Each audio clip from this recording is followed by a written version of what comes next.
सकल शक्तिर आधार नाही जार विकल्प ज्योतिर्मय एक नक्षत्र अधीन सौर जगत सिंदूरा फाटिबा बेलरू सतेकी बरसे ज्योति सेही ज्योति राशि समय क्रम अनुभूत हुए ताती निदाघ कालटी बड़ कठिन समस्या बहुल अटे।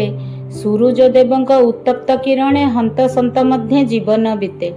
विज्ञान प्रभाव से जे बाष्पीकरणर प्रक्रिया अधिक होइले घनीभवन वृद्धि एव जलाशयंकर काया जलठू मधुर पानीय जगते नाही खाद्यर आदर हाहाकार लागे समग्र पृथ्वी तेज अटे बड़ प्रखर।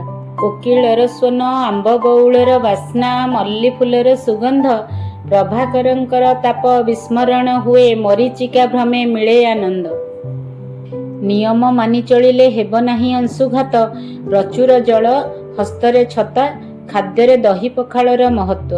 रामनवमी पणा संक्रांति दंडजातर महिमा एथि सहित समाप्त हेउछि ग्रीष्म ऋतुर वर्णना। कविताटी भल लागिले लाइक शेयर और सब्सक्राइब निश्चय करिवे।